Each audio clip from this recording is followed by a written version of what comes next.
Chapter 29. First Sermons at Park Street Chapel. Let every man called of God to preach the word be as his Maker has fashioned him. Neither Paul nor Apollos nor Cephas is to be imitated by John, nor are John's ways, habits, and modes of utterance to be the basis for a condemnation of anyone or all of the other three. As God gives to every seed its own body as it rises from the soil, so to each man will he grant his own appropriate development, if he will but be content to let his inner self reveal itself in its true form. The good and the evil in men of eminence are both of them mischievous, when they become objects of servile imitation.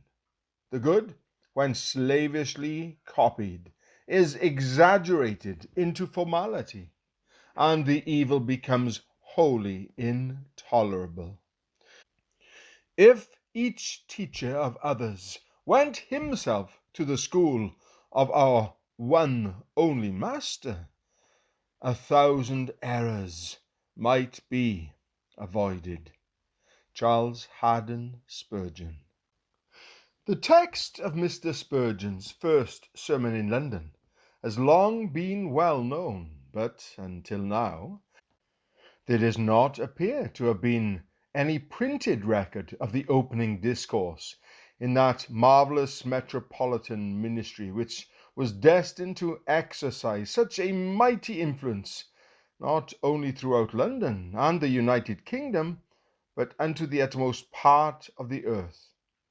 Happily, the young preacher had written at considerable length the message he felt called to deliver on that occasion in his Master's name, and now, after a whole generation has passed away, his long-forgotten words will speak to a far larger audience than he addressed that winter's morning, December the 18th, 1853, in New Park Street Chapel. It may interest some readers to know that the sermon was the 673rd that Mr. Spurgeon had preached. The evening discourse appears to have been re-delivered at a later period, taken down in shorthand, and afterwards revised by Mr. Spurgeon for publication in the Baptist Messenger.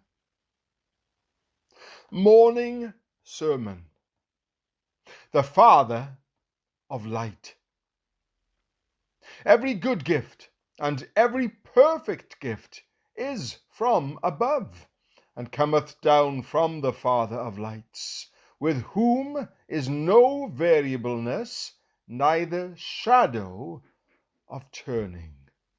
James chapter 1 verse 17.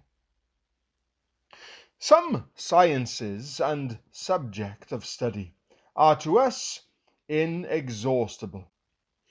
We might ever find in them fresh matter for instruction, wonder, and research.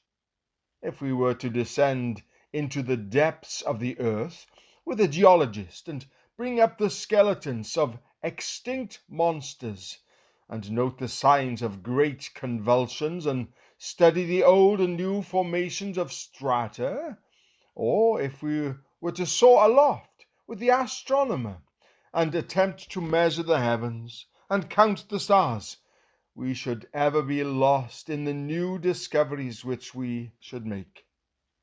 The same may be said of the natural sciences.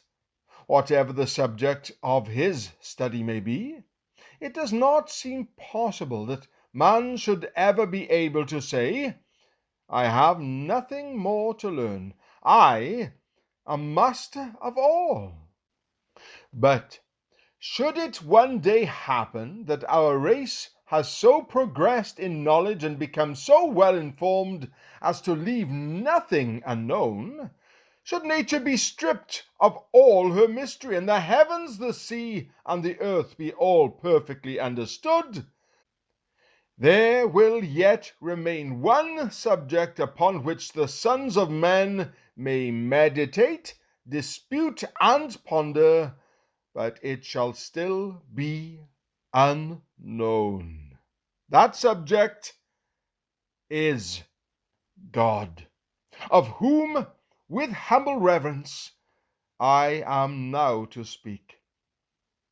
May it please the great Spirit of wisdom to enlarge our minds and guide our hearts into an understanding of that portion of truth concerning Him which is revealed in the text.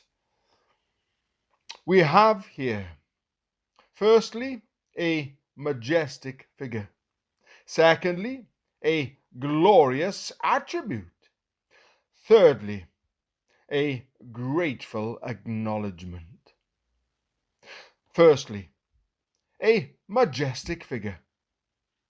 God is called here the Father of lights, comparing him to the sun. It is most true that this lower world is the reflection of the upper one.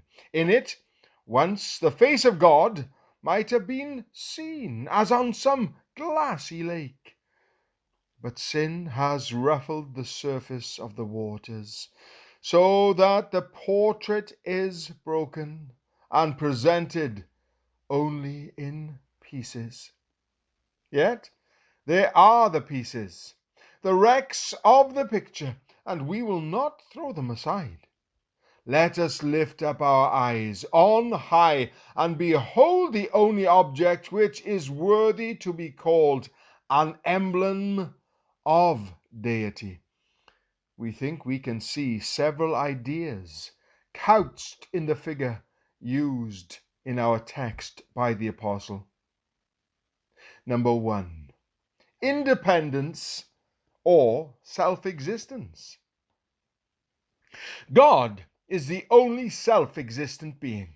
Sun is not really so, but he is far more important than any other object we know of. All else of nature is continually borrowing. Vegetables draw their nourishment from the soil, animals from them, or from one another, man from all. He is the greatest beggar in the universe. The moon lights her nightly torch at the sun's lamp. The planets rekindle theirs in his bright storehouse. Mother Earth is greatly dependent on the sun. Despite the pride of her children, what is she but a tiny globule dancing in the rays of that majestic orb? The sun gives, but takes not, bestows on all, receives from none, leans on none, but lives alone in his own solemn grandeur and glory. Such is God, the great I Am, who sits on no borrowed throne and begs no leave to be. All things are of him and by him. He needs them not. Were they all annihilated, it would not injure him.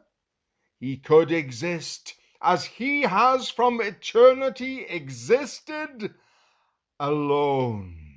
He has in himself all that is worth having. On him all things lean. He leans on none.